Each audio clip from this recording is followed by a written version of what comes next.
చేతులు పైకెత్తి ప్రభువుకి స్తోత్రం చేద్దాం. హల్లెలూయా, హల్లెలూయా. గట్టిగా చప్పట్లు కొట్టి యేసుని మరొకసారి మహిమపరచుకుందాం. మన దేవుడు ఆశ కలిగిన హృదయాన్ని తృప్తిపరిచే దేవుడు మన దేవుడు. ఆమేన్. ఈ రాత్రి గడి సభలో చివరి కొడుకులో ఎంతమంది అయితే దేవుడు మీతో మాట్లాడాలని అనుకుంటున్నారో మీ ఆశను దేవుడు నిశ్చయముగా నెరవేర్చి ఆశీర్వాదంతో ఇక్కడి నుంచి మిమ్మల్ని పంపును గాక.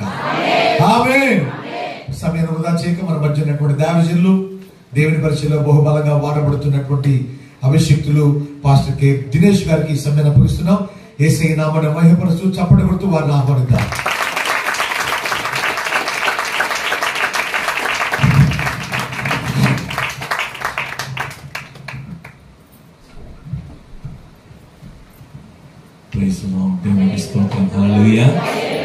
మరి ప్రత్యేకమైనటువంటి సాయంకాల శుభవేళలో ప్రభు సంఘానికి, ప్రభుని ప్రేమించి పునరుద్ధాన దినోత్సవం మీ అందరికీ ప్రత్యేకమైన శుభాకాంక్షలు. దేవునికి స్తోత్రం. మరి దేవుని మహిమాత్మే జీవము గల దేవుని సంఘము మాకు ఇచ్చినటువంటి ప్రత్యేకమైన ఆహ్వానం బట్టి, అలాగే దేవదాసులు సమయలయ్య గారు ప్రత్యేకంగా మాకు ఇచ్చినటువంటి ఈ యొక్క ప్రత్యేకమైన అవకాశం బట్టి కూడా దేవుని స్తుతిస్తున్నాను.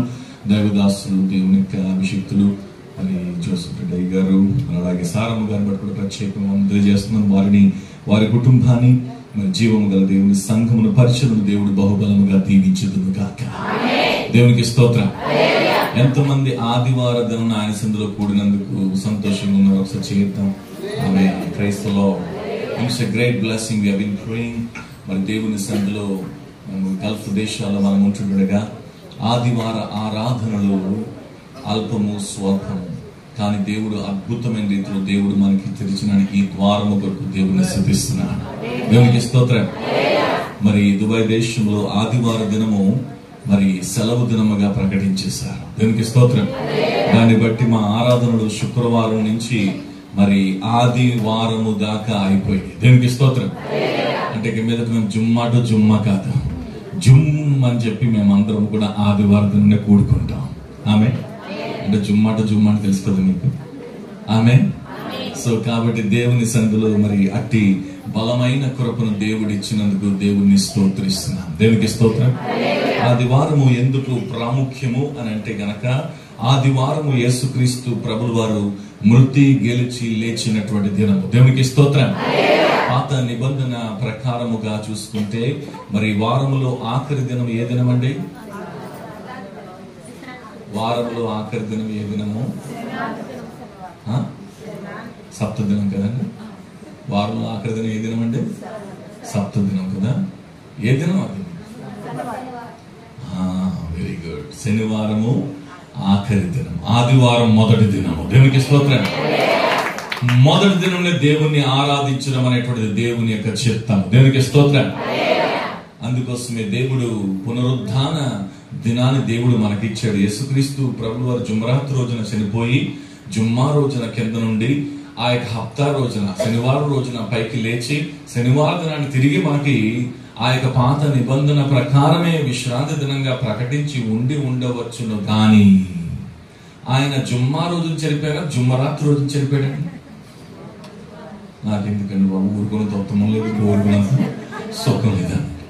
దేశం వెళ్ళండి, మొత్తం అందరూ గుండెగాలే అనగానే గుండె అయిపోయింది. మొత్తం ఈ దేశం అందరికీ గుండె ఏంటంటే బాబు అని అంటే కనుక ఆ యొక్క మంగళాన్ని కలిస్తే అన్నాడు కదా, ఈ దేశంలో గుండు కొట్టుకోవడం చాలా మంచిదండి. కంగు పెట్టక్కర్లేదు, షాంపూ పెట్టక్కర్లేదు, ఏం పెట్టక్కర్లేదు, మీరు కూడా రండి, మీకు కొట్టేస్తాను మీకు బాబు అని చెప్పి అక్కడి నుంచి సభ ముగించుకొని రావడం జరిగింది. దేవునికి స్తోత్రం. ఊరుకుంటే ఎంతో మొత్తము, బోడిగుండి ఉంటే అంతే సుఖమాట. దేవునికి స్తోత్రం. కాబట్టి మరి దేవుని సందులో మనం తెలుసుకోవాల్సిన చాలా ప్రాముఖ్యమైన విషయం ఏంటంటే, శనివార దినమును మరి పునరుద్ధాన దినము చేయకుండా ఆదివార దినాన్ని పునరుద్ధాన దినమును చేయడానికి కలిగిన కారణము, దేవుడు ప్రప్రథమంగా ఆరాధించబడాలని కోరుతున్నాడు. దేవునికి స్తోత్రం.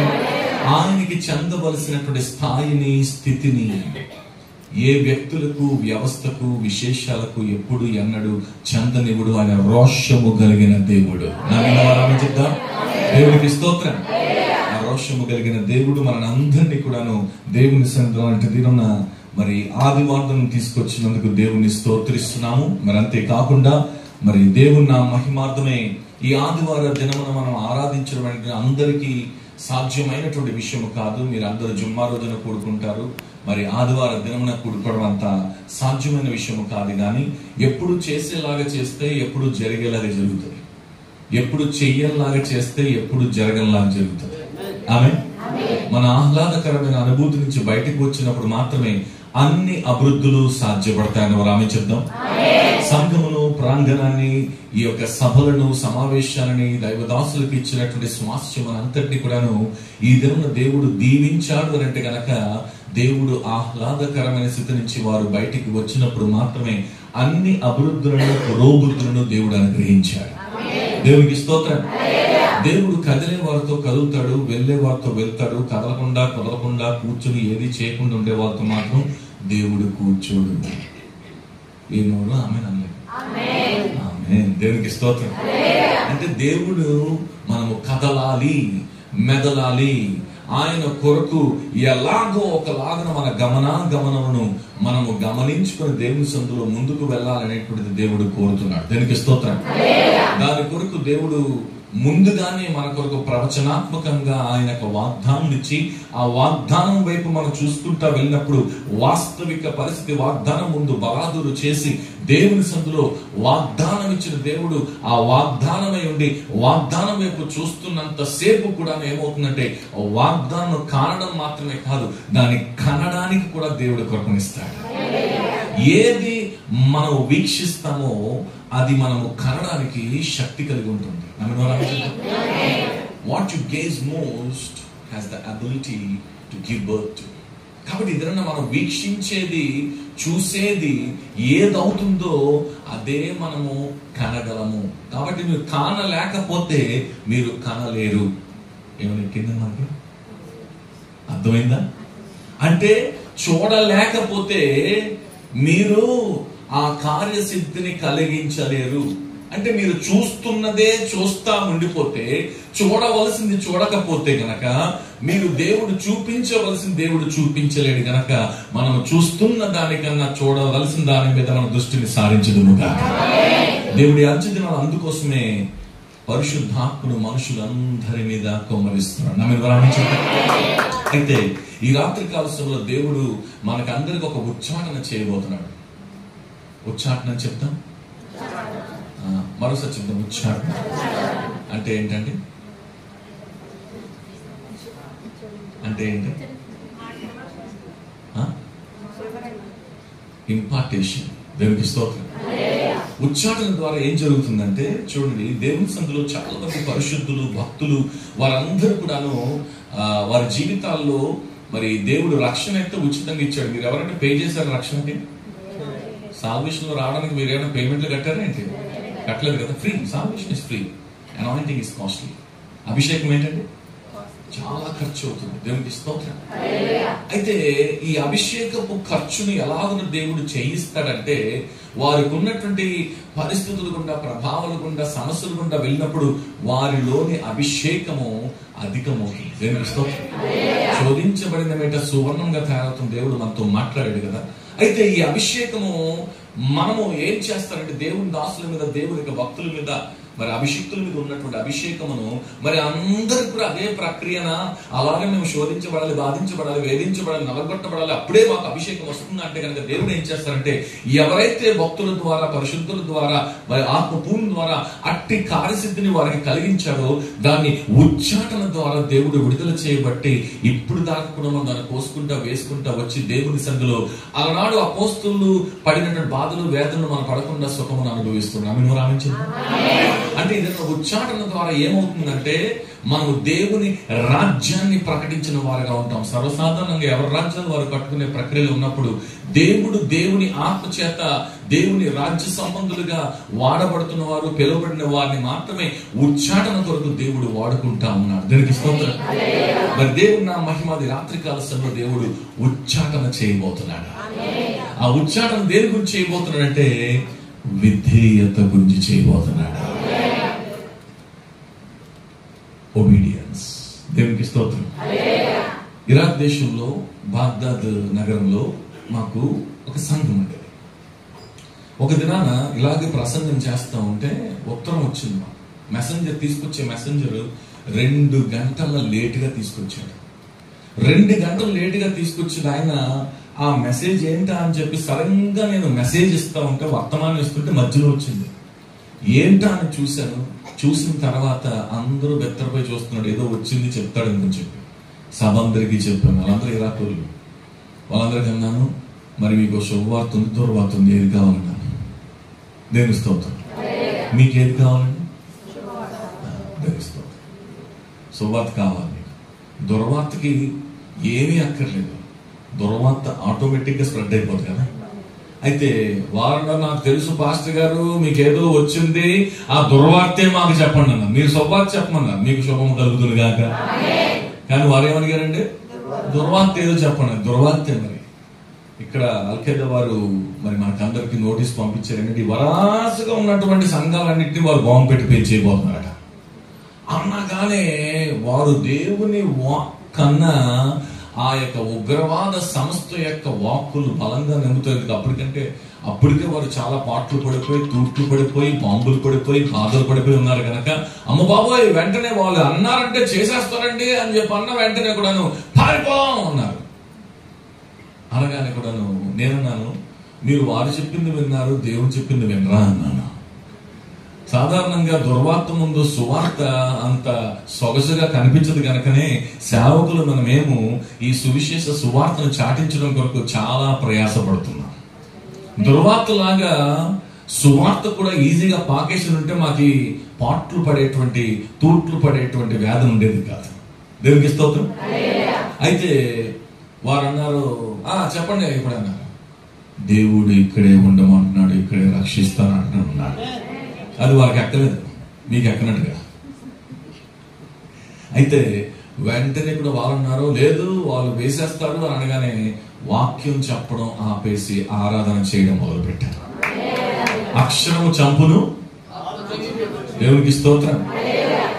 అక్షర జ్ఞానంతో మనం ఉండిపోతే సరిపోదు, ఆత్మ జ్ఞానంతో దేవుని సందులో ముందుకు కొనసాగుదుగా. నేను పట్టుకుని ముందు కుందేలుకి అని చెప్పేసి మనం వాక్యం అయ్యేంత వరకు ఆగు అని చెప్పకూడదు. దేవుడు ఆత్మ నడిపి ప్రకారం చేద్దుముగాక. అలాంటి వారిని దేవుడి అంచెదినాలు బహుబలముగా వాడుకున్నాడు. అయితే వెంటనే ఆపేసి, అర్ధాంతరంగా వాక్యం మధ్యలో ఆపేసి ఆరాధించడం మొదలు పెట్టాను. ఇశ్రాయేలు మోషే గారి కలిగినట్లు మాకు సమాధులు లేవా, ఇక్కడ తీసుకొచ్చేవాడు గొరుగుతా సరుగుతానే మొత్తానికి ఆరాధించడం మొదలు పెట్టారు. దేవుని బిడ్డలారా, మీరు ఒక విషయం తెలుసుకోండి, దేవుని స్తుతించేటప్పుడు, ఆరాధించేటప్పుడు మీకు అయిష్టత ఉందేమో, ఒకలాంటి గజగజ స్థితి ఉందేమో, ఒకలాంటి సిచ్యువేషన్స్, పరిస్థితులు మీ జీవితం నుండి సరిగ్గా దేవుని ఆరాధించిన స్థితి ఉందేమో. కానీ మీరేం తెలుసా, మీరు ఎలాగో ఒకలాగున యాంత్రికంగానైనా కూడా దేవుణ్ణి స్తుతించి ఆరాధించడానికి సిద్ధపడిపోవాలి. You should prepare yourself to praise and worship the Lord mechanically first, and the Lord will bring forth His presence. When you praise, the praise brings His presence. దేవుని యాంత్రికంగా ఎలాగో ఒకలాగున మనము స్తుతించి ఆరాధించడం మొదలుపెట్టిన, ఒక్కసారి స్తుతి మొదలు పెడితే స్తుతి ఆయన సన్నిధిని తీసుకొచ్చేస్తుంది. ఇంకా ఆ తర్వాత ఆయన చూసుకుంటాడు. దీనికి స్తోత్రం. ఆయన సన్నిధిలో సర్వ సుఖములు కలవు. లేని సుఖాన్ని ఆయన సన్నిధించిన వెంటనే కూడాను ఏ సుఖం కోసం పాటుపడుతున్నావో ఆ సుఖం అంతా విడిచిపెట్టి ఆయన సుఖం మీద మనం ఆధారపడిపోయి వెంటనే ఆ స్తుతి సింహాసనాసీనుడు మనను ఆ యొక్క స్తుతి ఆరాధన ద్వారా ఆయన సన్నిధానాన్ని సమీపించే కృపణిస్తాడు. దీనికి స్తోత్రం. ఆరాధించడం మొదలు పెట్టిన వెంటనే వెనకాల బాంబు పడింది. ఎక్కడ పడిందంటే ఆ గ్లాసులు పగిలిపోయి, అమ్మో చెప్పాడు కదా వేసేస్తాడని చెప్పి అన్నాడని చెప్పి బాంబులు పడిని వెళ్ళిపోదాం అన్నారు. మళ్ళీ కూడా వెళ్ళిపోదాం అంటే మళ్ళీ ప్రార్థన చేసిన పరిశుద్ధాత్ముడు ఆరాధించమన్నాడు. దీనికి స్తోత్రం. దేవుని బిడ్డలారా, ఒక విషయాన్ని మీరు తెలుసుకోండి. ఇదేనా విధేయత గురించి దేవుడు మాట్లాడబోతుండగా పులిపిట్టు మీద నుంచి, దైవదాసుల నోట నుంచి ఒక మాట వచ్చిన వెంటనే దాన్ని ఎలాగో ఒకలాగున లోబడిపోండి. విశ్వాసం అంటే ఏంటంటే మనం ఎక్కడికి వెళ్తామో తెలియకుండానే సూటు బూటు వేసుకుని వెళ్ళిపోవడమే. దేవునికి స్తోత్రం. అబ్రహాం గారు అదే చేశాడు. ఊరు నుంచి ఊరకనే వచ్చేసారు అనుకున్నారా?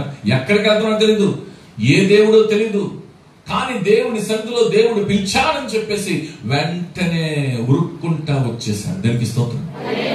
ఆ రెండవ ఆ యొక్క మరి ఆ బాంబు పడిన వెంటనే కూడా వాళ్ళు వెళ్ళిపోదాం అన్నప్పుడు మళ్ళీ ఆరాధిద్దాం అన్నారు. అక్కడ ఎరగదల ఆ యొక్క మా మీద ఎవరి మీద కూడా పడలేదు, కానీ ఆ యొక్క గ్లాసులు పగిలినే వారు గింజుకుంటానే చాలా కష్టంగానే క్లిష్టంగానే మొత్తానికి ఆరాధించడం మొదలు పెట్టాము.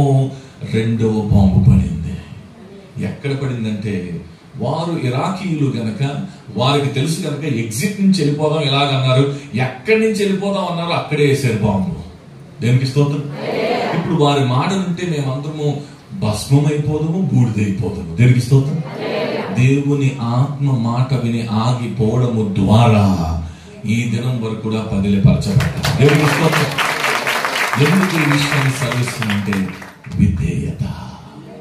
దేవుడు తన దాసులకు బయలుపరచకుండా, తన సేవకులు చెప్పకుండా భూమి మీద ఏ కార్యాన్ని చేయడు. దేవునికి స్తోత్రం. దైవ వర్తమానాలు మీరు వింటున్నారేమో, దైవావేశంలో వచ్చిన వాక్కును వింటున్నారేమో కనుక దేవుని సందులో ఒకటి మాత్రం సిద్ధపరచుకొని స్థిరపరచుకోండి. దేవుడు చెప్పినటువంటి దైవ దాసులు చెప్పిన మాటను వెంటనే ఎలాగో ఒకలాగున వినేద్దుముగాక. మత్తయి సువార్తలో 8వ అధ్యాయంలో 27వ వచనంలో ఏం చదివిస్తున్నారంటే, ఈ మనుషులు ఆశ్చర్యపడి ఆయన ఎట్టివాడో, ఈయనకు గాలియు సముద్రమును లోబడుచున్నవని చెప్పుకొనిరి. ఏం లోబడుతున్నాయట? గాలియు. మీకు ఎప్పుడైనా లోబడిందా? గాలియు. ఎంత గొప్ప దేవుని కలిగి ఉన్నాం. ఏం లోబడ్డాయండి?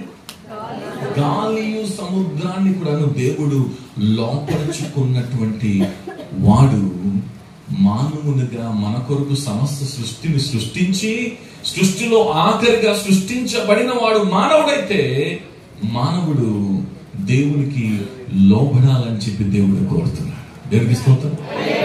Obedience is better than sacrifice. దేవునికి స్తోత్రం. మీరు చేసేటువంటి ప్రతి త్యాగాల కన్నా కూడాను విధేయతే మిన్నన్నవారు ఆమె చెప్దాం. ఈ ప్రపంచంలోనే కాదు, భౌగోళికంగా మన జీవితాల్లో బైబిల్ గ్రంథంలో కూడాను విధేయత కన్నా ఆ విధేయత వలన అత్యధికమైన ఖర్చు నష్టాలైపోయింది.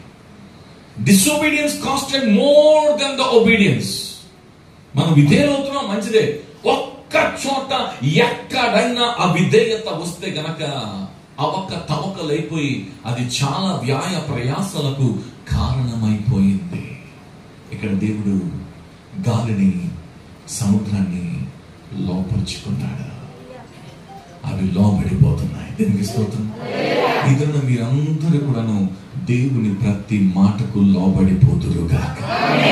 దేవుడు ఉన్నవాడు అనువాడు దేవుడు మాత్రమే కాదు. దేవుడు 2000 సంవత్సరాల క్రితము యేసుక్రీస్తు ప్రభువు వారి భూమి మీదకి వచ్చి మన కొరకు చనిపోయి మృతిగలిచి లేచి పరలోకమునికి ఆరోహణమై 50వ దినాన పరిశుద్ధాత్మ దేవుణ్ణి పెంతెకోస్తు పండుగ దినం పంపాడు. ఆ తర్వాత ఆయన ఇక్కడ భూమి నుంచి వెళ్ళలేదు. మీ ఒంట్లోనే ఇంట్లోనే ఉన్నాడు. నమ్మిన రామ చెప్పారు. అయితే మనం పసిగట్టట్లేదు. పరిశుద్ధాత్ముడు ఉన్నాడన్న సంగతియే మేము ఎరుగుమన్నారు. ఇదన్న దేవుడు లోబడ్డం మీకు కష్టమే, అందుకోసం దేవుడు ఏమిస్తున్నాడంటే మీరు లోబడ్డము కొరకు ఆయన ఆత్మను దేవుడు అనుగ్రహిస్తున్నాడు. ఆయన చిత్తము చేయడము కొరకు గాలి నీరు అగ్నియు నీ అద్భుత మాటకు లోబడుచునే ఉన్నవి అన్ని వేళలా. గాలి నీరు అగ్నియు నీ అద్భుత మాటకు లోబడుచునే ఉన్నవి అన్ని వేళలా.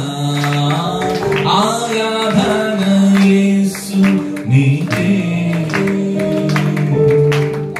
ఆరాధన యేసు నీకే, యేసు ఆరాధన యేసు నీకే, ఆరాధన యేసు నీకే. ఆమేన్. అవి ఎందుకు లోబడుతున్నాయంటే అవి దేవుని చేత సృష్టించబడినాయి. దేవుడు దాన్ని లోపరుచుకోవడం కాదు, దేవునికి అవి లోపడుతున్నాయి.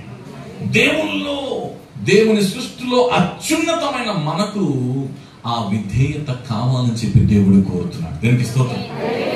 దేవుడు నా మహిమార్థమే ఈ దినం మనందరిలో కూడా అట్టి విధేయతను దేవుడు పరిపూర్ణముగా సంపూర్ణముగా అనుగ్రహించేద్దురుగాక. దేవుని వాక్కుల్లో మనం చూసుకుంటున్నప్పుడు యేసుక్రీస్తు ప్రభువారు తండ్రికి విధేయుడయ్యాడు అని చెప్పి మనం చూస్తున్నాం. దేవునికి స్తోత్రం. విధేయుడు అవడం మాత్రమే కాదు, యేసుక్రీస్తు ప్రభువారు 12వ ఏట మరి ఆయన యెరూషలేము దగ్గరికి వచ్చారు. వారి తల్లితో పాటు వచ్చినప్పుడు యేసుక్రీస్తు ప్రభువారు కొంతమంది తరికిస్తున్నారు. ఎవరితో? పరిసయ్యులు, సద్దుకులు, జ్ఞానులు అందరూ తర్కిస్తున్నప్పుడు వారి తల్లిలో ఒక దినం ప్రయాణం అయిపోయారు. అసలు 7 దినాల ప్రయాణం అప్పుడు నజరేతు నుంచి యెరూషలేము దాకా. అయితే ఒక దినం ప్రయాణం అయిపోయి తిరిగి వెనక్కి వచ్చి, అయ్యా నువ్వు మమ్మల్ని విడిచిపెట్టి ఇక్కడ ఉన్నావేంటని చెప్పి యేసుక్రీస్తు ప్రభు వారిని వారి తల్లిదండ్రులు అడిగినప్పుడు ఏమన్నాడు? ఆయన పని మీద ఉన్నాడు. కానీ ఆ తర్వాత వెళ్ళి ఏం చేశారంటే వారికి విధేయులై ఉండారన్నాడు. ఎప్పుడు దాకా విధేయుడయ్యాడంటే గనక 30వ ఏట వరకు మాత్రమే కాదు, ఆఖరికి కలువరి సిలువలో వేలాడుతా కూడా తన తల్లిని ఆ యొక్క శిష్యులకు అప్పచెప్పాడు. ఈ భూమి దీర్ఘాయుష్మాంతుడు నీ తల్లిని తండ్రిని వాగ్దానంతో కూడిన ఆజ్ఞల్లో మొదటిది. ఇప్పుడు దాకా నేను చూస్తున్నాను దేవుడు, చాలా మందిని చూస్తున్నాను, ప్రత్యక్షంగా పరోక్షంగా చూస్తున్నాను. తల్లిదండ్రులకు అవిధేయులైన వారికి, తల్లిదండ్రులకు ఒక మాట అన్న వారికి, తల్లిదండ్రులు తిట్టిన వారికి వెంటనే చచ్చిపోతున్నారు. ఐఎమ్ సారీ, ఇది చెప్పాల్సిన మాట, మీరు తెలుసుకోవాల్సిన మాట. కాబట్టి చాలా జాగ్రత్తగా ఉందుముగాక. నేను అన్నాను, ప్రభా ఎందుకు చంపేస్తున్నావు పిల్లల్ని? చిన్న పిల్లలు, వారు యవ్వనస్థంలో ఉన్న పిల్లలు, అలాంటి వారిని ఎందుకు చంపేస్తున్నావు? తల్లిదండ్రులకు మాట అన్నందుకు, తల్లిదండ్రులు తిట్టినందుకు, తల్లిదండ్రులు అంతరాని రీతిగా చేసినందుకు వారిని చంపేస్తున్నాడు దేవుడు. ఇప్పుడు దాకా కూడాను మా కుటుంబాల్లో చూశాను, మా కుటుంబీకుల్లో చూసి ప్రత్యక్షంగా చెప్తున్నాను, చాలా జాగ్రత్తగా ఉందుముగాక. భూమి మీద నీవు దీర్ఘాయుష్మాంతుడైనట్లు తల్లిదండ్రిని సన్మానించింది ఏదైనా కూడాను అవమానించినట్లే, నీవు సన్మానించింది నిన్ను విడిచి వెళ్ళిపోతుంది. What you fail to honour will leave your life. దేవుని సన్నిధిలో దేవుడిచ్చిన సమస్తమును మనము సన్మానించుదుముగాక. ఈ అంచె దినాల్లో దేవుడు మనతో ఏం మాట్లాడుతున్నాడంటే కనుక దేవుని కుమారుడికి మనము లోబడుదుముగాక. సృష్టికర్తను నమ్మిన వాడు సృష్టికర్త యొక్క కుమారుని నమ్మకుండా ఎలాగుంటాడని చెప్పి మీరందరూ మీకున్నటువంటి స్నేహిత బంధువులకు వైటిల్లి అడగలేదేమో. అడగడానికి దేవుడు కృపనిచ్చుదునుగాక. ఎందుకంటే మన జీవితాల్లో ఆ యొక్క మరి విధేయత అనే దానికి హెబ్రీ పదం ఏం తెలుసండి? షీమా అని చెప్తాం. షీమా అంటే విని దాని ప్రకారం చేసేయడము, ఇంకా అంతకని ఇంకేట్లేదు. విన్న వెంటనే చేసేయడము అని అర్థం ఇస్తుంది. దేనికి స్తోత్రం. చూడండి, మీకు అందరికీ తెలిసిన రీతిగా అవ్వమ్మ గారి పేరు అవ్వ కాదు. ఎప్పుడు దాకా తెలుసండి? తినవద్దన్న పండు తినేంత వరకు కూడా. దేనికి స్తోత్రం. అంటే ఆవిడ ఆదాములోంచి తీయబడింది కదా, కానీ ఆవిడ ఏమి విన్నది? ఎవరికి అవకాశం ఇచ్చింది? అపవాదికి. అంతవరకు కూడాను సర్వసాధారణంగా దేవుడు వారిని ప్రత్యేకంగా సృష్టిస్తే, అంటే దేవుడు వారికి ఇద్దరికి ప్రత్యేకమైన సార్వభౌమత్వం అని చెప్పండి, సార్వభౌమత్వాన్ని ఇస్తే గనక, వారు విరివిగా దేవుని కొరకు ప్రజలడానికి అవకాశం ఇస్తే గనక, అయితే వారికి పేరు పెట్టబడలేదు అవ్వ అని చెప్పి. ఆవిడకి ఏమైనా పేరు పెట్టుకుంటే తప్పదాకా ఏం పిలిచారు? స్త్రీ, అయితే నారి. దేవునికి స్తోత్రం. అప్పుడు ఆవిడకి గుర్తింపు లేనప్పుడు ఆవిడ ఆ స్వరమును విన్నది, అపవాదికి లోబడింది. ఆజ్ఞాతిక్రమమే పాపం. ఈ దినమున దేవుని స్థితిలో పాపం వల్ల వచ్చే జీతము మనం పొందుకోవడానికి కలిగినటువంటి కారణం ఏంటంటే ఆజ్ఞ అతిక్రమమే. ఇది దేవుడు దేని గురించి మాట్లాడుతుంటే విధేయులైపోతుముగాక. దేవుని సన్నిధిలో ఆ అవిధేయత ఏం చేసిందంటే మొత్తం మానవాళికి నాశనం తీసుకొచ్చింది. ఒక్కరి అవిధేయత అంటే చూడండి, మీరు చాలా జాగ్రత్తగా మీరు ఆ యొక్క ఆది కాండంలో చదివితే అవ్వమ్మకు జరిగింది అంటే, అవ్వమ్మ ఫస్ట్ తిన్న వెంటనే ఆమె కళ్ళు తెరబడిందా? తెరబడలేదు. ఆమె తీసుకుని వెళ్ళి కొన్ని పళ్ళు ఎవరికి ఇచ్చింది? ఆ తర్వాత వారిద్దరి కళ్ళు, అంటే అవ్వమ్మ మొదట తిన్నది కదా, ఆవిడ కళ్ళు తెరబడాలి కదండి. ఎందుకు ఆవిడ మళ్ళీ తీసుకుని వెళ్ళి ఆయనకి ఇచ్చిన తర్వాత తెరబడిందంటే, నేను సత్యం కదా నువ్వు చావని ఇచ్చిందా? అంటే వారిద్దరు ఏక శరీరం. దేవునికి స్తోత్రం. అంటే దేవునికి లోబడంలో ఒక్కరు మిస్ అయితే గనక మిగతా వాళ్ళందరూ మిస్ అయిపోతున్నాడు. అందుకోసమే దేవుడు ఏం చేస్తున్నాడంటే, దేవుడు ఎప్పుడు కుటుంబాన్ని రక్షించిన ఒక్క వ్యక్తి రక్షించబడితే మిగతా వాళ్ళందరి తప్పకుండా రక్షించేస్తాడు. ఈ రాత్రి క్లాసులు చదివిస్తున్న దేవుడు, మీ కుటుంబంలో మీరు ఒక్కరే రక్షించబడ్డారేమో. I'm telling you, in this year, you are going to see the sprouts of salvation in your family's life. మీ సంవత్సరంలో మీ కుటుంబాల అంతట్లో కూడా సంపూర్ణ పరిపూర్ణ రక్షణ కనుక కావాల్సిన ప్రతి మొలకలను దేవుడు మొలిపించేద్దురుగాక. వారందరూ రక్షణ జ్ఞానంలోనికి వచ్చేద్దురుగాక. యేసుని రక్షకునిగా స్వీకరించేద్దురుగాక. దేవునికి ఒక్క విధేయుడు చాలు, కుటుంబాన్ని అంతటిని రక్షించేస్తాడు. దేవుడారా, ఈ దిన ఆ విధేయత మనందరి మీదకి భయంకర వ్యాధిని తీసుకొచ్చి, నోవాహు గారు ఒక్కడే నీతిమంతుడు. ఆయన ఎక్కడ కట్టాడు తెలుసండి? ఎక్కడ కట్టాడు నోవాహుని? నోవాహు గారు నోవాహుని ఎక్కడ కట్టాడు? సముద్రంలో కట్టాడా? అసలు కట్టిన ప్రదేశం మీరు వెళ్ళి ఒకవేళ కనుక ఆ యొక్క అరరాతు పర్వతం దగ్గర ఎప్పుడైతే ఆగింది, కానీ మీరు ఎప్పుడైనా తుర్కీ వెళ్తే కనుక అసలు ఆయన గురించి చరిత్రను చూస్తే కనుక ఆయన కట్టింది ఉన్నత ప్రాకారం మీద. ఉన్నత ప్రాకారం మీద ఆ యొక్క ఓడను కట్టినప్పుడు పిచ్చోడు అనుకున్నారు అందరు. కానీ ఎందుకు కట్టాడు? విధేయుడై కట్టాడా. కొన్నిసార్లు దేవుడు నీకు చెప్పినటువంటి విషయాలు, చేయమని చెప్పిన విషయాలు నీకు అర్థం కాకపోవచ్చు. నీ కొబ్బరి బొండం అంతా కూడా అంటే గుజ్జుల్లిపోయి ఉంది. దేవుడు చెప్పింది అర్థం చేసుకోవడానికి అవకాశం లేనటువంటి స్థితి ఉంది. కానీ దేవుడు చెప్పింది చెప్పినట్టుగా చేసుకుంటా వెళ్ళిపోయాడా, చెప్పుకుంటా వెళ్ళిపోయాడు. ఒకటి కాదు, 2 సార్లు 100 సంవత్సరాలకు పైగా ఆ సువిశేషాన్ని చెప్తా ప్రళయం వస్తుందని చెప్పి సవార్తను చెప్పి ఓడను నిర్మించాడు. అది వచ్చింది, తను తన కుటుంబం రక్షించబడిపోయాడు. దేవుడు ఇదని తెలుసుకోవాల్సిన విశేషం ఏదంటే కనుక, దేవుడు ఒక్కడు విధేయుడైతే వారి కుటుంబాన్ని రక్షించేస్తే, ఒక్కడు అవిధేయుడైతే ఆ అవిధేయత వలన అనేక మంది మీదకి భయంకరమైన వ్యాధి వస్తుంది. దాన్ని మనం తప్పించుకుందుముగాక. మనకందరికి సుపరిచితమైనటువంటి బలమైనటువంటి వాక్య భాగము మనకి ఆది కాండములో మాత్రమే కాదు, ద్వితీయోపదేశ కాండములో కూడా మనం చూస్తాం. ఎప్పుడైతే కనుక మనం దేవుని సందులో 28వ అధ్యాయం మనం చూసుకున్నప్పుడు అక్కడ దేవుడు ఇస్తున్నటువంటి ఆజ్ఞలు మొదటి 12 వచనాలు చూసుకుంటే, మొదటి 2 వచనాలు మొట్టమొదటి చూసుకుంటే, నీవు నీ దేవుడైన యెహోవా మాట శ్రద్ధగా విని నేడు నేను నీకు ఆజ్ఞాపించున్న ఆయన ఆజ్ఞలన్నిటినీ, అది చెప్తాం అన్నిటినీ, ఒకటి కాదు అన్నిటినీ. ఇప్పుడు పెద్ద కొండ పాలున్నాయి, అందులో చిన్న చొక్క విషయం ఇస్తాం, ఏమవుతుంది? తాగుతారా మీరేనా? ఏమైపోద్ది? దేవుని స్తోత్రం. ఎంత నిండుకొండ తొనక్కపోయినప్పటికీ మీరు పెద్ద కొండ అందులో చిన్న చొక్క విషయం వేస్తే కానీ అసలు ముట్టే ముట్టుకో. దేవునికి స్తోత్రం. ఈరోజు బయటవే దైవదాసులు, దేవుని యొక్క అభిషేక్తులు జోసెఫ్ రెడ్డి గారి ఇంట్లో భోజనం చేశాం. పాస్టర్లు అందరూ కూడా ఎలా కుమ్మెడండి ఆయన, అసలు మా పొట్టలు తట్టి దాటి పొంగి పొరలి ప్రసరించిపోయినాయి. దేవుని స్తోత్రం. పాస్టర్ గారి పొట్ట, అరటకాయ బొట్ట, తమలపాకు తట్ట తడపకపోతే తేడాలైపోతాయట. తెలుసండి మీకు? అందుకోసం అమ్మమ్మ మంచి ఓరుకోలేదు, అసలు మా చేతులు కట్టేసి మరి పోస్తాడు ఆయన. ఏమే దేవుడు వారిని దీవించుదునుగా. అంటే ఇదండి ఎందుకు సెలవిస్తున్నానంటే, వారు చెప్పారు, వారు వచ్చారు, మాకు ఆకలి లేదు, అయినా కూడాను దాసులు పిలిచారు కనుక విధేయులు అయిపోయి మేము వెళ్ళిపోయి తినేసాం. దేవునికి స్తోత్రం. ఎందుకంటే వారు ప్రార్థించి అభిషేకించి ఇచ్చినటువంటి ఆహారం ఆశీర్వాదకరమైన రామే చెప్తాం. వారి ఇంట్లోనే ఆశీర్వాదకరమైతే వారి హోటల్ కూడా ఆశీర్వాదం అయిపోదును గాక.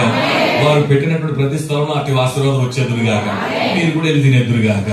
ఫ్రీగా కాదు, డబ్బులు పెట్టి తినేద్దురు గాక.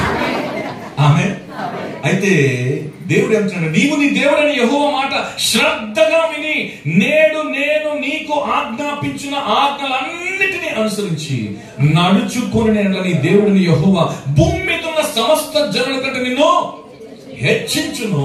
నీవు నీ దేవుడిని యెహోవా మాట వినిన యెడల ఈ దీవెనలన్నీ నీ మీదకి వచ్చి నీకు ప్రాప్తించును. మీరు 12వ వచనం దాకా చదువుకుంటా వెళ్తే ఆ దీవెనలు అద్దిరిపోయే దీవెనలు, భూఫలాలు, గర్భఫలాలు, మీకున్నటువంటి స్వాస్థ్యము, మీరు ఉంటున్నటువంటి కువైట్ దేశం కూడా దీవించేస్తారంటే ఇక్కడ వర్షాలు ఇస్తారంటాడు. దేని స్తోత్రం. మిమ్మల్ని అనేక మందికి భయపడే విధముగా మిమ్మల్ని లేవనెత్తేస్తానంటున్నాడు. మీరు చదువుకునే ఇంటికి బట్టి కొట్టండి దాన్ని 1 నుంచి 12 వచనాలు కనుక చదివితే కనుక దేవుడు అద్భుతమైనటువంటి అవకాశం ఇస్తున్నాడు, కేవలము విధేయులవడము ద్వారా. దేవుడారా, ఈ విధేయత ఎంత ప్రాముఖ్యమైనదంటే గనక మన జీవితాల్లో విధేయులు అంటే మొట్టమొదటగా తెలుసుకోవాల్సిన చాలా ప్రాముఖ్యమైనది ఏంటంటే ప్రేమ కావాలి. ప్రేమ లేకుండా ఎవరికి మనము విధేయులము కాలేము. దేవునికి స్తోత్రం. అందుకోసమే దేవుడు మరి యోహాను సువార్త 14:15 ఉన్నాడు, నా నామమున మీరు నన్ను ఏమి అడిగినను చేతును, మీరు నన్ను ప్రేమించినట్లా నా ఆజ్ఞలను గైకొందురు. ప్రేమిస్తే గైకొంటాం, ప్రేమించకపోతే అంటే ఇదన ప్రేమ మరణమంత బలమైనది. ఎంతండి? మరణమంత బలమైన. అందుకోసమే ప్రేమ కోసము, ప్రేమికుల కోసము పిపాసులు అయిపోతున్నారు, భయంకరమైన వేదనకరమైన స్థితులు అయిపోతున్నాయి. నేను శ్రీలంక దేశం నుంచి వస్తుంటే యవ్వనస్తులు అనేక మంది అంట ఒక గుంపులుగా మేడల మీదకు వెళ్ళి అక్కడి నుంచి గెత్తేస్తున్నారు, చచ్చిపోతున్నారు. నాకు మీటింగ్ అక్కడ ఆర్గనైజ్ చేసిన one of the pastor sudden గా వాళ్ళ కుమార్తె 5వ అంతస్తు నుంచి దూకేసిందట.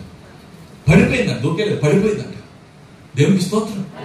పాస్టర్ గారు వెంటనే నాకు మీటింగ్ అక్కడ రాలేదంటే పాస్టర్ గారి గురించి నేను వాకప్ చేస్తూ ఉంటాను అన్నాడు.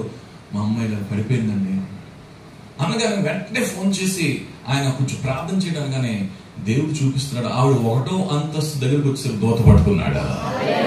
ఆ తర్వాత నేల మీదకి వచ్చేసరికి అలాగా జార విడిచాడు. దేవునికి స్తోత్రం.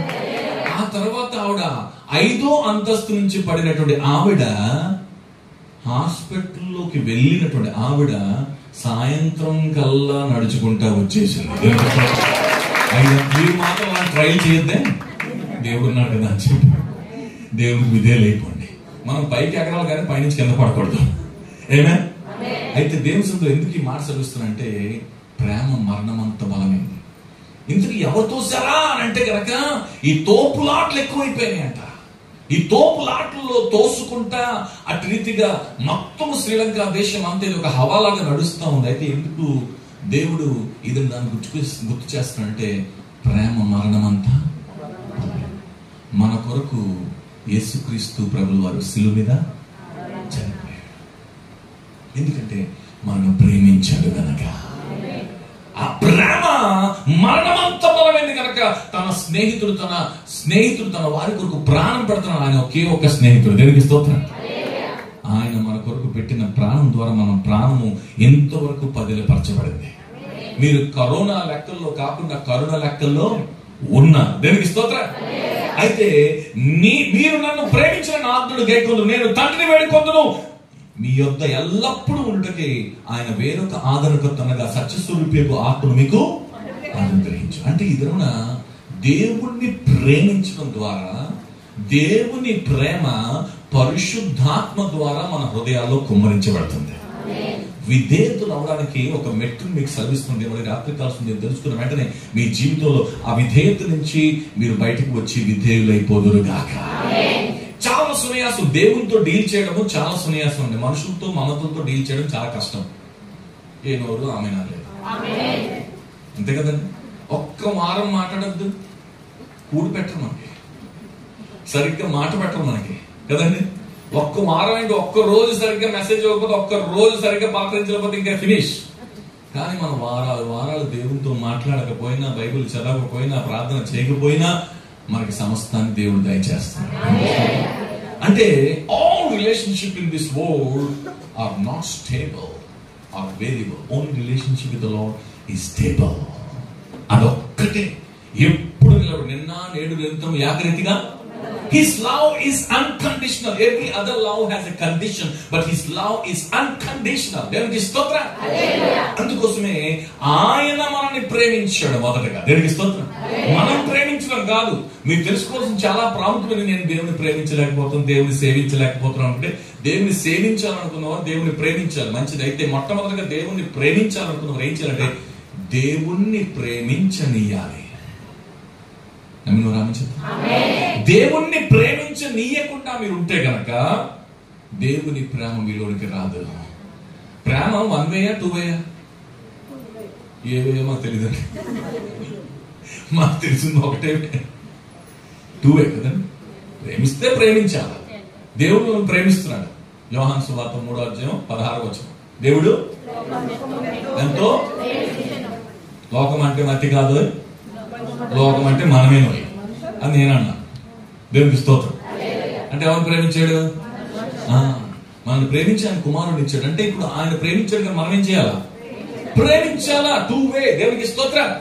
అంటే ఇప్పుడు ఈ దినం దేవుడు మనం ప్రేమించుకోవడం ద్వారా ఏమవుతుందంటే ఆయన ప్రేమను ప్రేమించనిస్తే గనక ఆయన ప్రేమ సరిగా మనలోనికి పరిపక్వమవుతుంది. ఎప్పుడైతే ఆయన ప్రేమ రాదో ఏమవుతుందంటే మిగతా ప్రేమలన్నిటి మీద కూడా మనం మక్కువ చూపుతాం. ఆయన ప్రేమ ఏదన్నా పరిపూర్ణమైపోతుంది కాక. మీరు దేవుణ్ణి ప్రేమించడం కాదు, దేవుడు మిమ్మల్ని సరిగ్గా ప్రేమించే విధముగా అడ్డులు తొలగించేద్దుముగాక, భక్తులు తీసేద్దుముగాక. దేవుని ప్రేమ అడ్డు లేకుండా మన జీవితాల్లో ప్రసరించేద్దుముగాక. చూడండి, నది ఎప్పుడైనా కూడాను ప్రసరించడానికి, ప్రవహించడానికి కష్టపడుతుందండి. కష్టపడుతుందా? నది అలా వెళ్ళిపోతుంది కదండి. ఎంత హాయిగా ఉంటుంది అది నది దగ్గర. అలాగ ప్రవాహం పొంగి పొరలుకుంటా వెళ్ళిపోతా ఉంటుందంటే కష్టపడుతుంది. మీరు దేవుని ప్రేమిస్తే దేవుడు జీవ జల నదిని ప్రవహింపజేస్తాడు. ఎక్కడ ఏ విధమైన ఆపు లేకుండా, అడ్డు లేకుండా దేవుడు అనేది ప్రవహించుకుంటా వెళ్ళిపోతుంది. Reverse can never go reverse. దేవునికి స్తోత్రం. నదులు ఎన్నడూ కూడా వెనకైనా పడతాయండి. ఇలా ముందుకెళ్ళి సడన్ గా ఆగిపోయి మళ్ళీ వెనక వస్తుందా? ఎప్పుడైనా చూసారా?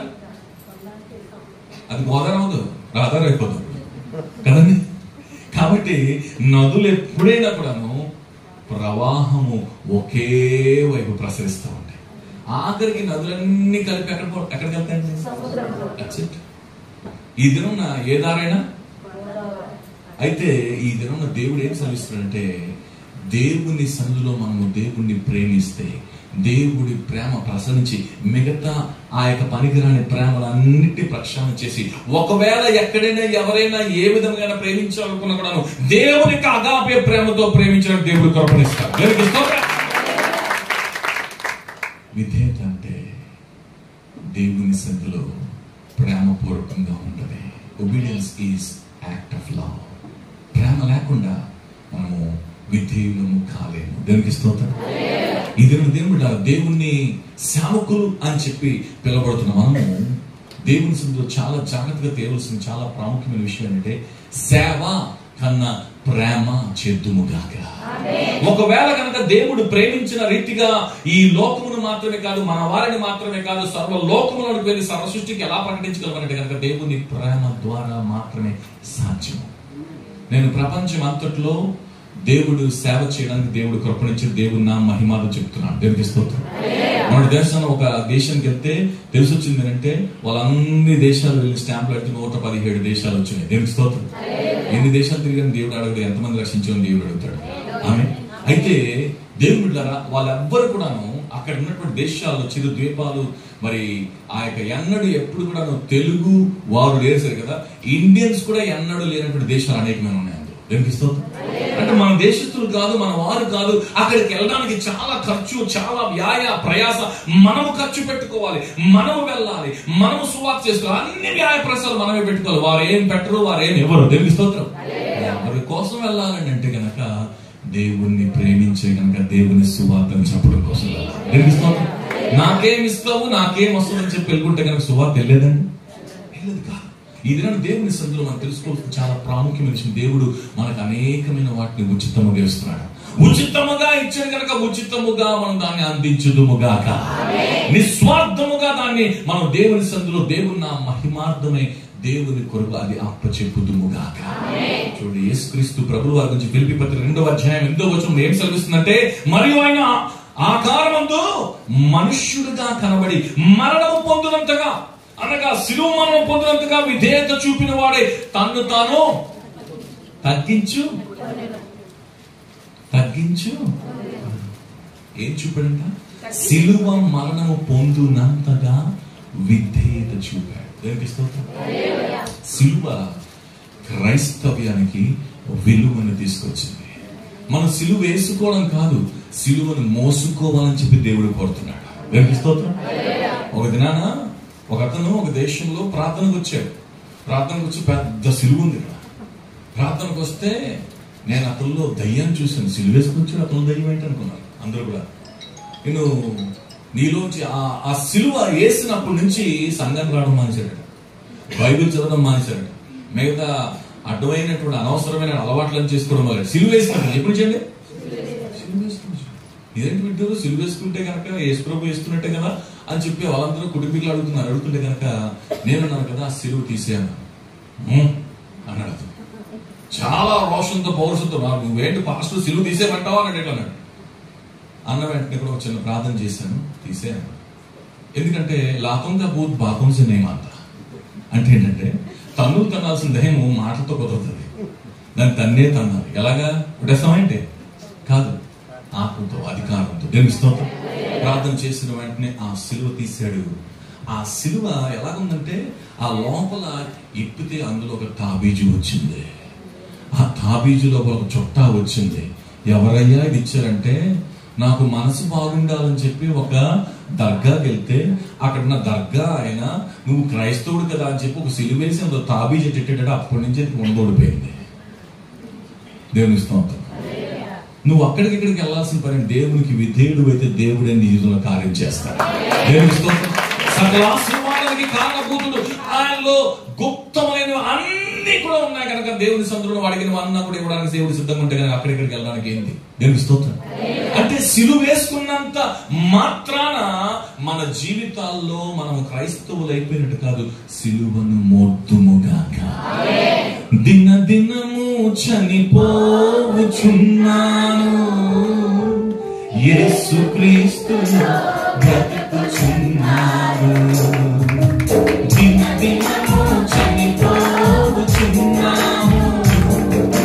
యేసుక్రీస్తు బ్రతుకుచున్నాను. యేసు ప్రియ ప్రియను నేను బతుకుతే ప్రియ ప్రియను. యేసు ప్రియ ప్రియను నేను బతుకుతే ప్రియ ప్రియను. హల్లెలూయా. బకరా అయిపోవాలి. ఏమైపోవాలి? బకరా. అరే బకరా చేస్తారు అంటారు. యేసు ప్రభు కొరకు బకరా అయిపోతుంది కాక. దేవునికి స్తోత్రం. అంటే ఈ విధంగా ఆయన పశువుల పాకలో పుట్టాడు కదండి. ఆయనకు మరి మన కాపరి అని చెప్పి పిలవబడ్డాడు కదండి. ఎంతగా తగ్గించుకున్నాడు ఆయన, ఎంతగా విధేయుడు అయిపోయాడు. ఆయన పుట్టినప్పుడు ఏ బట్టలు చుట్టారు దానికి? పొత్తి. అంటే ఏంటంటే అసలు ఆ గొడ్డలు దేంతో కొడతారంటే ఒక పాల గొడ్డలు లాంటివి మాట. అంటే ఏ తొట్టిలో అయితే గనక మేకను ప్రసవించిన తర్వాత పడతారో అందులో యేసుక్రీస్తు ప్రభువు వారిని తగ్గించి అక్కడ పెట్టారు. దేవునికి స్తోత్రం. ఎంత ప్రవచనాత్మకం. దేవునికి స్తోత్రం. అంటే ఆయన విధేయుడైపోయాడు. కావాలంటే ప్యాలెస్ లో పుట్టొచ్చు, కానీ ఆయన పశువుల పాకలో పుట్టిన తర్వాత పెట్టారా? అక్కడ పుట్టాడా? పుట్టిన తర్వాత అక్కడ పెట్టారు. దేవునికి స్తోత్రం. కాబట్టి ఈయన అక్కడ పెట్టుకోవడానికి, అక్కడ పెట్టించడానికి దేవాది దేవుడు, రాజాది రాజు, ఆకాశం నా సింహాసనము, కానీ విధేయుడయ్యాడు. ఎందుకు విధేయుడు తెలుసా? అసలు యెరూషలేముకి ఆ యొక్క బెత్లెహేముకి, ఆయన పుట్టిన స్థలానికి దగ్గరగా 9.5 కిలోమీటర్ల డిస్టెన్స్. అయితే ఆయన యెరూషలేములో పుట్టింటే ఒక స్టైల్లో ఉండేది, కానీ అక్కడ పుట్టాడు ఆయన బేత్లెహేమ్ అంటే రొట్టెలు. మనం లాస్ట్ మంత్ మనం వినిసాం అంటాం కదా. అయితే ఎందుకు అక్కడ పుట్టాడంటే విధేయత. ఎందుకంటే ఆయన ఏ కుమారుడిగా పిలవబడ్డాడు? దావీదు కుమారుడు. అది దావీదు గుర్రము. దేవునికి స్తోత్రం. కాబట్టి దేవుడు అక్కడ పుట్టాలి అని చెప్పి దేవుడు అక్కడ పుట్టించాడు. అంతేకాదు ఎక్కడ మెట్టాలో కూడా దేవుడు విధేయత చూపిన దాని వల్ల ఆయన విధేయుడయ్యాడు. దేవునికి స్తోత్రం. అంతేకాదు మన నిశ్చయంగా దేవుడు ఇదని తెలుసుకోవాల్సిన చాలా ప్రాముఖ్యమైన విషయం అంటే సిలువ మరణము పొందినంతగా విధేయత చూపిన వాడి కను తాను తగ్గించుకున్నాడు. సిలువ అంటే షేమ్. ఇది ఒక్క అవమాన పరిస్థితి పాటుని పీకేస్తాం అన్నమాట కదా. ఎత్తుకు పై ఎత్తేసి వాళ్ళని చిత్తు చేసి ఎలాగో ఒకలా కక్ష సాధింపు చర్యలు చేస్తే ఏదైనా మీరు యుద్ధం చేస్తారా, యుద్ధం చూస్తారా అంటే ఏం చేస్తారండి మీరు? చేస్తారా? చేసి దేవుడు చూసేస్తాడు. యుద్ధం చేస్తావా, యుద్ధం చూస్తావా అంటే మనము చెయ్యము, మనము చూస్తాము, ఆయన చేస్తాడు. యుద్ధం యెహోవాదే, విజయం మనదే. దేవునికి స్తోత్రం. మీరు ఓరక నిల్చుని దేవుని యొక్క కార్యాలు చూడాలి. దేవునికి స్తోత్రం. అంటే ఆయన చేయడానికి సిద్ధంగా ఉన్నాడంటే నువ్వు ఆయనకి విధేయుడవైతే, విధేయురాలవైతే దేవుడు వెళ్ళి ఆ కార్యాన్ని జరిగిస్తాడు. అందరూ చెప్తాం బయల్పరాజయం అని. మళ్ళీ చెప్తాం బయల్పరాజయము అంటే ఏంటంటే మన జీవితాల్లో మీకు కావలసినటువంటి అత్యున్నతమైనటువంటి దూసుకుపోయే అనుభవాన్ని బయల్పరాజయము అనుభవం అంటారు. నేను ఎక్కడి నుంచో తీసుకొచ్చి చెప్పట్లేదు, ఇది బైబిల్ గ్రంథంలో ఉన్నటువంటి. రఫాయిము అని చెప్పండి. ఇరాక్ అంటే ఎంతమంది భయపడతారు? అలాగే రఫాయిం అంటే భయపడేవారు. అక్కడికి వచ్చిన అక్కేరు ఫిలిస్తీన్లు దేవుడు అద్భుతమైన రీతిలో దావీదు గారికి ఇచ్చిన ప్రత్యేకం గొప్పడంటే ఆయన కత్తి పెడతటువంటి వీరులు లేడు, కలం పెడతటువంటి కవి లేడు, అయినా దేవుని దగ్గరికి వచ్చాడు. దేని స్తోత్రం. మీకు తలాంతులు ఉండొచ్చు, అనుభవం ఉండొచ్చు, అనేక రకాలుగా నైపుణ్యత ఉండొచ్చు, అయినా కూడా దేవుని దగ్గరికి వచ్చి దుమ్ముగాక ఏం చెయ్యాలి ప్రభువా అని చెప్పి వచ్చాడు. వస్తే ఆయన అన్నాడు వెళ్ళు వేసేయి అన్నాడు. ఈయన వెళ్ళాడు, వేసేసాడు. మళ్ళీ వచ్చారు. ఎవరు వచ్చారు? ఫిలిస్తీన్లు వచ్చారు. ఏ స్థలంకి వచ్చారు? ఏ స్థలంలో వస్తే భయపడిపోతారో బాధపడిపోతారో అక్కడికి వచ్చారు. వస్తే మళ్ళీ వచ్చారు, మళ్ళీ అదే స్థలము కదా, మళ్ళీ దేవుని దగ్గరికి ఎందుకు వెళ్ళడం అని చెప్పి ఆయన అనుకోలేదు. మళ్ళీ దేవుని దగ్గరికి వెళ్ళాడు. తెలుస్తుంది మళ్ళీ అని చెప్తాం ఏంటంటే మళ్ళీ అనగా మీకు వాసన వస్తుందేమో. మళ్ళీ అంటే again. Amen. God will speak to you again. నీ విధేయత ఎప్పుడు చూపాలంటే ఒక్కసారి మాట్లాడేసాడు కాదు, మళ్ళీ దేవుడు మాట్లాడేంత వరకు విధేయత చూపుదుము కాక. అంటే దేవుడు మళ్ళీ మళ్ళీ మళ్ళీ మాట్లాడతాడు. దేవునికి స్తోత్రం. ఆ మాట్లాడిన వెంటనే ఆ కార్యసిద్ధిని దేవుడు కలిగిస్తాడు. ఆమేన్. దేవుని సందులో దేవుడు గారి రాత్రి కాలంలో దేవుడు ఏం సెలవిస్తాడంటే ఆ మళ్ళీ మనం ఎప్పుడైతే ఆయన మాటను వినడానికి సిద్ధపడతామో దేవుడు మళ్ళించడానికి కూడా సిద్ధపడతాడు. అప్పుడు ఏమన్నాడు తెలుసా? దేవుడు ముందెళ్ళమన్నాడు, తర్వాత ఏమన్నాడు? వెళ్ళొద్దు అన్నాడు.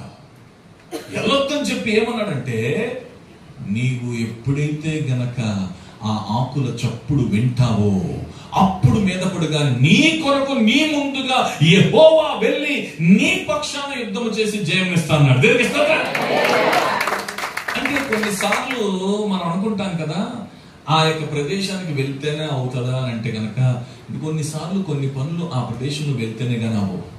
ఇదే మీటింగ్ మీరు ఆన్లైన్ లో చేసేస్తే చాలా మంది వీక్షించేవారు కదా. ఎందుకు మనం వచ్చాం? ఇంత వ్యాయ ప్రయాసాలు, కష్టములు. మరి దైవదాసులు ఎంత మరి 3-4 దినాల నుంచి ఎంతో కష్టపడి రాత్రి పగలు నిద్ర లేనటువంటి అహర్నిశలు కృషి చేసి ఎందుకు చేశారనంటే కనుక కొన్ని కార్యాలు ఆ స్థలములో, ఆ స్థావరములో, ఆ ప్రదేశంలోకి వెళ్ళేంత వరకు జరగవు అన్నవారు ఆమె చెప్పారు. దేవుడు వెళ్ళాలి, అడుగు పెట్టాలి అని చెప్పి దేవుడు కోరుతున్నాడు. దేనికి స్తోత్రం. ఒక దేశంలో సువార్త సభ అయిపోయిన తర్వాత ఒక పెద్దమ్మ ఆవిడన్నా, అమ్మ నువ్వు రెగ్యులర్ గా నువ్వు చర్చికి వెళ్ళాలి, నువ్వు బాప్తిజం పొందావు కదా, మరి రెగ్యులర్ గా ఎందుకంటే మీరు పాస్టర్ గారు మరీ అవుట్డేట్ లో ఉన్నారు. అసలు అప్డేట్ ఏంటంటే కనుక మాకు అంతా లైవ్ లో వచ్చేస్తుంది అన్నమాట. మీ ఇంట్లో కూర్చొని కడుపులో చల్ల కదలకుండా టీవీ చూసుకుంటాను చాలా. అలా కదమ్మా, నీకు అవకాశం ఉంది కదా, నీకు ఇంకా ఓపిక ఉంది కదా, ఓపుకున్నంత వరకు సంఘానికి వెళ్ళంటే ఎంత చెప్పినా వాదించినా కూడా ఆవిడేమని తెలుసా, నేను ఎల్లా అన్నది. అన్న తర్వాత నేను ర్యాప్చర్ గురించి చెప్తున్నాను. ర్యాప్చర్ అంటే రాకల్లో ఎత్తపడ్డం నుంచి. ఆవిడ నేను బాప్తిజం తీసుకున్నాను కదా, నేను కూడాను రాకల్లో ఎత్తపడతానంటే లేదమ్మా నువ్వు టీవీలో చూస్తూ మేము అందరూ ఎత్తిపోతాం. దేవుని స్తోత్రం. అంటే నువ్వు ఎంతకాలం అలాగే టీవీలో చూసుకుంటా ఉంటే అలాగే ఉండిపోతుంది. నీకు అవకాశం ఉన్నప్పుడు, సమయం ఉన్నప్పుడు తప్పకుండా దేవుని సన్నిధానంలోకి వద్దుముగాక. ఇంత శోభనీయమానమైనటువంటి వైభవమైనటువంటి సంఘ ప్రాంగణాన్ని దేవుడు ఇచ్చినప్పుడు 24/7 దేవుని కొరకు ఇది ప్రత్యేకమైన ప్రాంగణంగా అయిపోతుంది కాక. 24 గంటలు 7 దినాలు ప్రార్థించే ప్రార్థనా స్థలంగా, ప్రార్థనా గృహంగా దేవుడు దీన్ని చేసేస్తుంది కాక. దేవుని సన్నిధిలో మనం ఆ ప్రదేశంకు వెళ్ళేంత వరకు ఆ కార్యాలు జరగవు.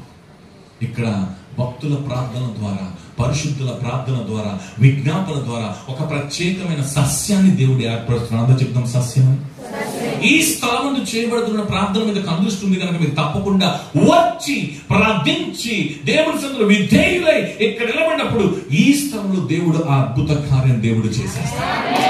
అబ్రహాము గారు ఆశీర్వదించబడ్డానికి మనందరం కూడా మన అబ్రహాం గారి ద్వారా 3 తరాలు రావడానికి జరిగిన కారణం ఏంటి?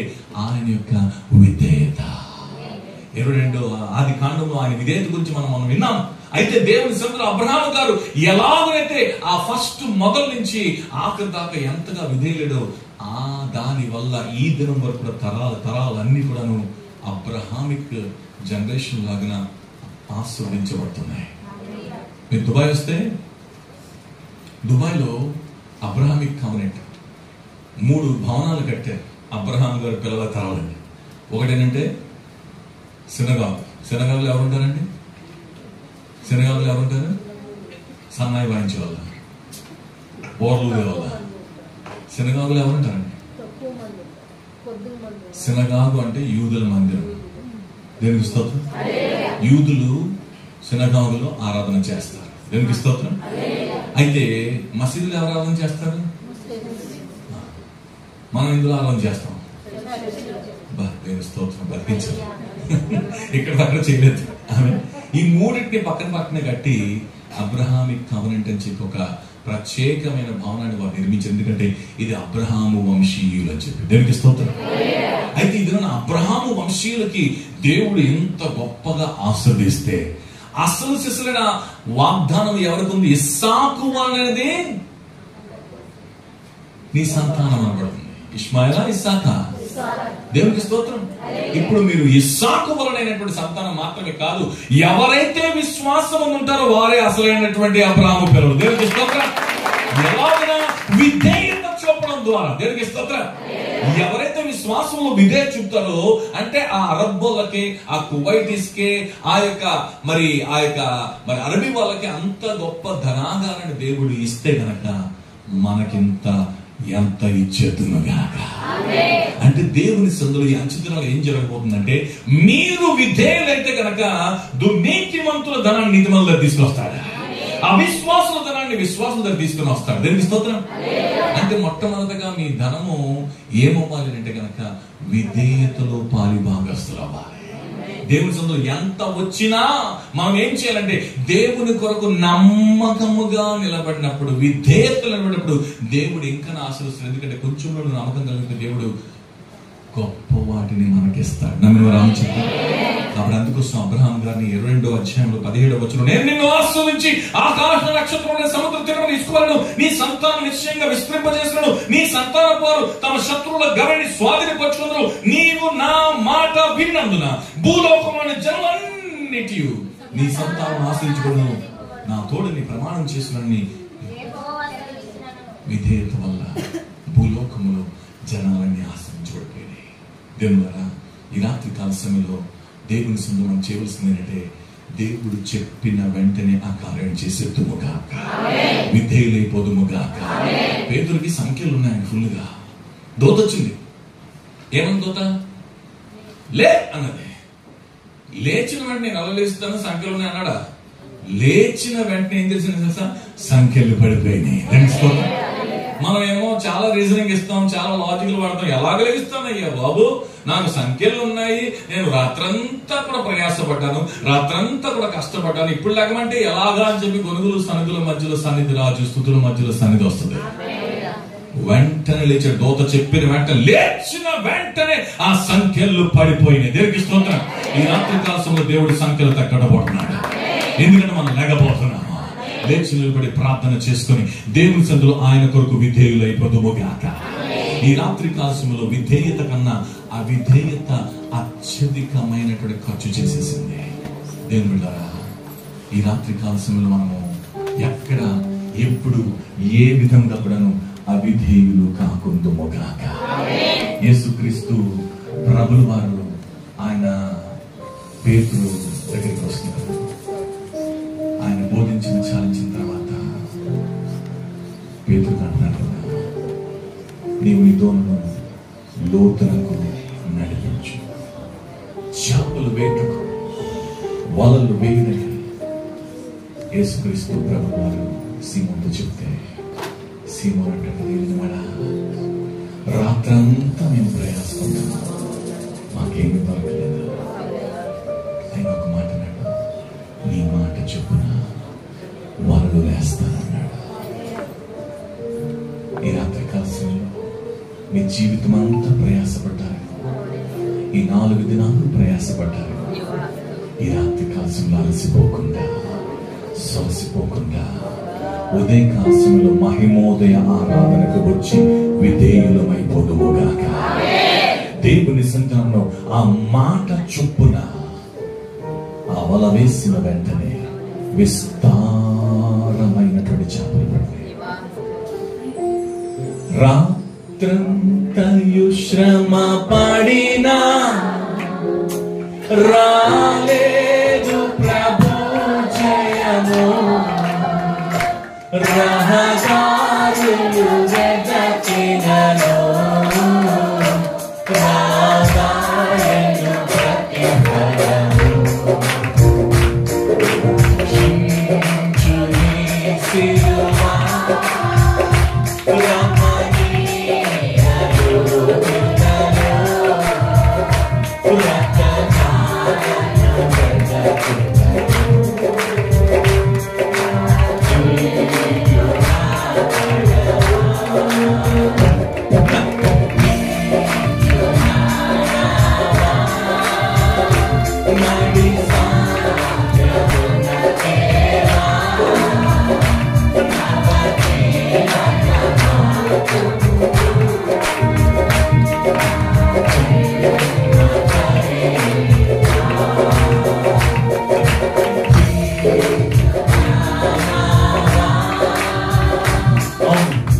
ఈ రాత్రి కాలశంలో మీ నామం నడిపించాలని కోరుతున్నాను. మీ బతుకులో ఉన్న స్థితి కన్నా ఉన్నత శిఖరాలకు అధిరోహింప చేయాలని కోరుతున్నాను. ఈ రాత్రి కాలశంలో ఎంతవరకు జరిగింది ఒక ఎత్తైతే, ఈ 4వ దినాన దేవుని సందులో 4వ దినాన సూర్య చంద్ర నక్షత్ర తారలను ఎలాగైతే నిర్మించి దేవుడు భూమి ఆకాశాల కనెక్షన్ ఇచ్చాడు, ఆ బంధాన్ని ఇచ్చాడు. నీలో ఆ బంధాన్ని దేవుడు నెలకొల్పాలని కోరుతున్నాడు. విధేయులమవుదుముగా. ఈ రాత్రి కాలంలో పరిశుద్ధాత్మ యొక్క సున్నితత్వాన్ని ఇక్కడ అనేక మందికి దేవుడు విడుదల చేస్తున్నారు. పరిశుద్ధాత్మకు మీరు సున్నితమైన తత్వముతో అంగీకరించబోతున్నారు. మీరు అనేక మందికి పరిశుద్ధాత్ముడు తాకాడు, పరిశుద్ధాత్ముడు దర్శనాన్ని కలను అనుగ్రహించాడు, కానీ మీరు పసిగట్టలేకపోయారు. ఈ రాత్రి నుంచి దేవుని యొక్క పరిశుద్ధాత్మ సన్నిధిని ప్రత్యక్షంగా పసిగట్టెద్దురుగాక, విధేయులైపోదురుగాక. పరిశుద్ధాత్మ దేవుడు సున్నితత్వము కలిగినటువంటి దేవుడు. మీరు అంగీకరించకుండా, ఆహ్వానించకుండా, ఆస్వాదించకుండా ఆయన ఎట్టి పరిస్థితుల్లో మీ జీవితంలో రుబాబు చేయడు. మీరు ఆస్వాదించండి, ఆహ్వానించండి. చేతులెత్తగలిగిన వ్యక్తి పరిశుద్ధాత్మ దేవా రండి, నన్ను తాకండి, నా బ్రతుకును మార్చండి, ఈ దినం మొదలుకొని ఆత్మానుసారంగా నడిపించని చెప్తాను. దేవుని సన్నిధిలో ఆయనకి విధేయులు. యేసుక్రీస్తు ప్రభువు అరటి బుద్ధిగచ్చి లేచి పరలోకానికి ఆరోహణమైపోయాడు. పరిశుద్ధాత్ముడు మన మధ్యలో ఉన్నాడు. నిన్ను నడిపించడానికి ఆదరణకర్తగా, ఓదార్పునిచ్చేవాడుగా, నాయకుడిగా నిన్ను సర్వసత్యము నడిపించడానికి పరిశుద్ధాత్ముడు ఉన్నాడు. నువ్వేం చేయాలంటే విధేయులమైపోతున్నావుగాక, దేవునికి విధేయుతుగా ఉండుముగాక. నీవు తిరగబడి యోనాలాగున నీవు నేను వెళ్ళా అని చెప్పారంటే కనుక ఒక ప్రళయం వస్తుంది. నువ్వు వెళ్ళవలసినటువంటి ఆ యొక్క ప్రదేశానికి ఎలాగోలాగో వెళ్ళగొడతాడు. అయితే నువ్వు అవిధేయురాలు కాక, అవిధేయుడు కాక, విధేయుతో ముందుగా నేను లోపడిపోతుముగాక. దేవుని సందులో అవిధేయత వలన అనేకమైన సంవత్సరాలు నువ్వు నష్టపరుచుకున్నావేమో, కష్టపరుచుకున్నావేమో, వ్యాయ ప్రయాసాలు అయిపోయినేమో. ఈ దినమే ఆ నష్టమును దేవుడు తీసేద్దునుగాక. నువ్వు పడిన గాయము దేవుడు మార్పెద్దునుగాక. ఈ దినమే విడుదలైపోదునుగాక. నీవు పరిశుద్ధాత్మని సరిగా పసిగట్టుంటే ఆ నష్టమే కలిగేది కాదు, ఆ కష్టమే కలిగేది కాదు. పశ్చాత్తాపడుతుంది. చలించిన పసిగట్టలేకపోయాను, మోసపోయాను ప్రభు, దగ్గర అయిపోయాను, బాధపడిపోయాను, వేదన పడిపోయాను, జీవితాన్ని నాశనం చేసుకున్నాను. ఈ దినము కట్టుకుందాం అనుకుంటున్నాను, నా జీవితంలో మీ కొరకు నిలబడదాం అనుకుంటున్నాను. నిలుకొని నాదా స్వాధీనపరచుకోమని దేవుని అడుగుదాం. పరిశుద్ధాత్ముడు మన మధ్యలో ఉన్నాడు. మనలో ఆ విడుదల కార్యాలు చేయడానికి, స్వస్థత కార్యాలు చేయడానికి, బాగుపరిచే కార్యం చేయడానికి ఇక్కడ మీ కొరకు మాత్రమే కాదు, మీ కుటుంబీకుల్లో, కుటుంబాల్లో ఎక్కడ పడిపోయారో, ఎక్కడ బాధపడిపోయారో, ఎక్కడ నష్టపడిపోయారో అక్కడ నుంచే దేవుడు లేవనెత్తబోతున్నాడు. దేవుడు నిన్ను క్షమించేశాడు, నిరర్గళముగా క్షమించేశాడు. He has forgiven you as he loved you unconditionally. దేవుని ఈ జీవితాన్ని దేవునికి అప్పచెప్పేసి ఆయన ఆత్మ స్వాధీనంలో విధేయులమైపోతుందిగా. గాలి, నీరు, అగ్ని ఈ అద్భుత మాటకు లోబడుచునే ఉన్నవి అన్ని వేళలా. గాలి, నీరు, అగ్ని నీ అద్భుత మాటకు లోబడుచునే ఉన్నవి అన్ని వేళలా. ఆరాధన యేసు నీకే, ఆరాధన యేసు నీకే, ఆరాధన యేసు నీకే, ఆరాధన యేసు నీకే.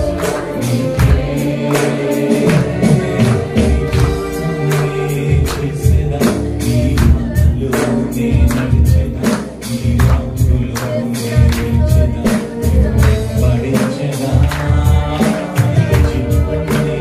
చేసేదా నీ మాటలోనే నిలిచెదా, నీ వాక్కులోనే నిలిచెదా,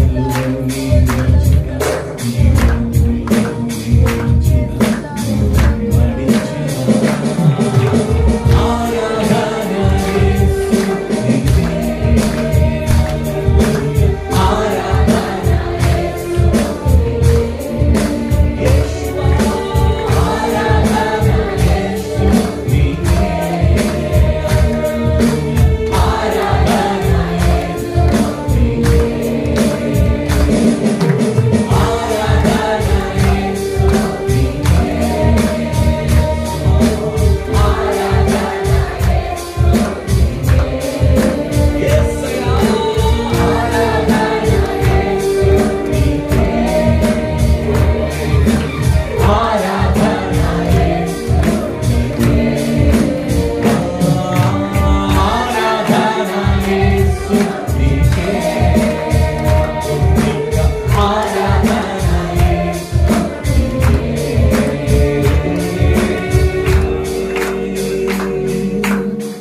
ఆయనకి లోపలిపోయి గాలి, నీరే లోపడుతున్నాయి. వాటికి నువ్వు భయపడుతున్నావు, ఏదైనా అవే ప్రభువుకు లోపడుతున్నాయి. ఇది నువ్వు ప్రభువుకు లోపడితే ఎవరైనా నీకు లోపడిపోతారా? ఏదైనా నీకు లోపడిపోతుంది. నీకు అసాధ్యమైంది ఉండదన్నారు. మన దేవునికి మన జీవితాన్ని సమర్పించుకొని ఈ రాత్రి కాల సమయం నుంచి దేవునికి ఒక ప్రత్యేకమైనటువంటి విధేయతతో స్థిరపడిపోతాముగా.